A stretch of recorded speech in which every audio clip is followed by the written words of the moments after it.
Species from across the known galaxy displayed their identities openly. Crests flared, bioluminescent patterns pulsed, mandibles clicked in ritual greetings. Facial exposure was considered a sign of trust, submission, or dominance, depending on the culture. Only humans broke the rule. They wore helmets, masks, visors, or opaque faceplates when dealing with alien powers. It unsettled everyone. Elias Vorn stood motionless at his assigned post outside Council Chamber 9, clad in matte black envoy armor, his helmet smooth and expressionless. No insignia marked rank beyond the small Terran emblem on his chest. Inside the chamber, negotiations between the Helier Dominion and the Allied Species Council had reached a dangerous impasse. Resources, borders, influence. The usual. What was unusual was her. High Matriarch Zyrathane of the Helier sat upon a floating dais of golden energy, her elongated form wrapped in shimmering ceremonial plates. Her species resembled tall, graceful humanoids, but their faces, if one could call them that, were living mosaics of shifting color and emotion. They communicated as much through facial resonance as speech. And she had noticed the human. Her attention drifted again and again to the silent figure by the wall. Finally, she spoke. "You," Zyrathane said, her voice echoing with harmonic layers. "Human guard." Elias stiffened slightly. "Yes, Matriarch." Her facial patterns shifted, curiosity blooming into sharp interest. "Remove your helmet." The chamber fell silent. Every delegate turned to look. Elias did not move. "With respect," he said evenly, "I must decline." A ripple of shock passed through the room. No one refused a Helier matriarch. Zyrathane's colors flared bright violet, a sign of surprise, quickly followed by intrigue. "You deny me the sight of your face?" she asked. "Yes." "Why?" Elias kept his voice calm. "Human diplomatic protocol." "A lie." "But a convenient one." The matriarch leaned forward slightly.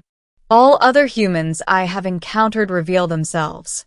"Then you have not met me," Elias replied. Something changed in her gaze. Not anger. Interest. "Very well," Zyrathane said slowly. "We will continue for now." But as negotiations resumed, her attention never left the masked human.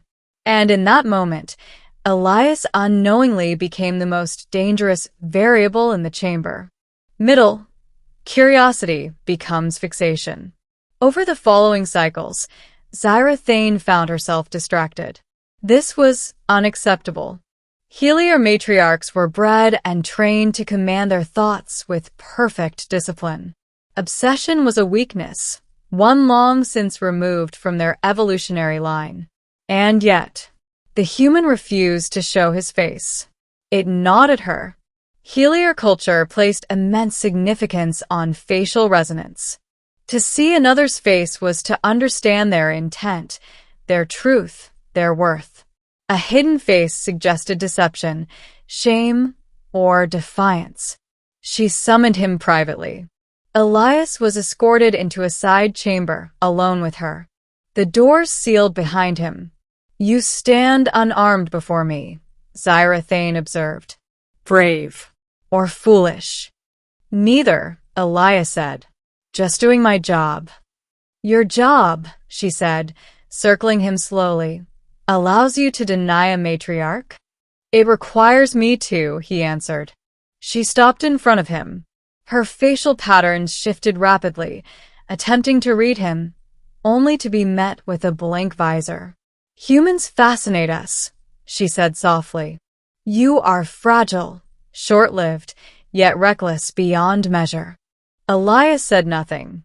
"You hide your faces," she continued. "Why?" He hesitated. "Just a fraction." "Because," he said, "sometimes the face makes others forget we're more than what they see." Her eyes narrowed. "That is not an answer." It's the only one I'm authorized to give. She studied him in silence. Then, unexpectedly, she laughed, a chiming sound like glass in wind. You intrigue me, human, she said. And that is rare. From that day forward, she found reasons to summon him. Security reviews, protocol clarifications, cultural exchanges. Always the same request. Show me your face.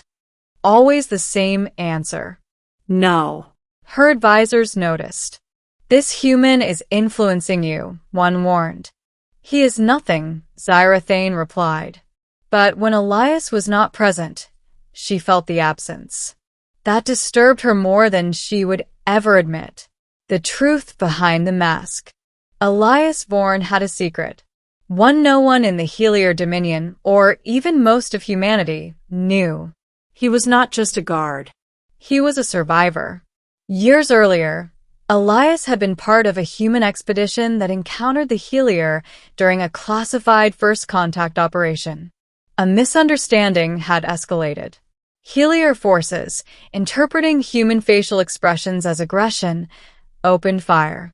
The incident was buried. The survivors were reassigned. Elias had lost half his face to Helier energy weapons. Reconstruction was possible. Humanity had the technology. He refused it.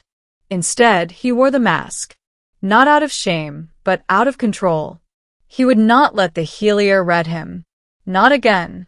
When Xyrathane's interest grew too intense, Elias requested reassignment. It was denied. She specifically requested you, his commander said. Whatever you're doing, keep doing it. That was when the situation turned dangerous. A separatist faction within the Helier Dominion attempted a coup. They believed Xyrathane's fascination with the humans signaled weakness. They chose their moment during a joint summit. Explosions rocked the concourse. Energy weapons tore through delegates. Panic erupted. Elias moved without hesitation. He shielded Xyrathane with his body, absorbing a glancing plasma strike that sent him crashing to the floor. His helmet shattered. Silence followed. Xyrathane stared down at him, at his face. Scar tissue traced one side, smooth and pale where reconstruction had been deliberately incomplete. One eye was synthetic, glowing faintly blue. The damage was unmistakably Helier-made. Her facial patterns froze. You, she whispered. We did this. Elias struggled to his feet. Yes. Security forces arrived, neutralizing the attackers. But Xyrathane barely noticed. You refused to show your face, she said softly. Not out of defiance, but memory. Correct, Elias replied. For the first time since she had met him, she felt something unfamiliar. Guilt. Ending. Obsession becomes understanding. After the coup failed, the Helier Dominion faced a reckoning. Evidence of past aggression surfaced. Suppressed records. Forgotten skirmishes. The truth emerged, not just about Elias, but about dozens of human encounters quietly erased from history. Xyrathane addressed the council publicly. For generations, she said, we believed ourselves enlightened. Yet we judged humanity by our standards, not theirs. Her gaze swept the chamber. The human before you chose restraint over hatred, silence over vengeance. She turned to Elias, and dignity over exposure. She stepped down from her dais, an unprecedented act. Human, she said, will you forgive us? Elias met her gaze with his uncovered eye. I don't speak for all of humanity, he said, but I believe in moving forward. Xyrathane inclined her head. That moment changed everything. The Helier Dominion formally acknowledged responsibility for past actions. Reparations were offered. Joint cultural initiatives launched. And a new protocol was enacted. Humans would never again be required to reveal their faces to earn trust. As for Xyrathane, her obsession did not fade.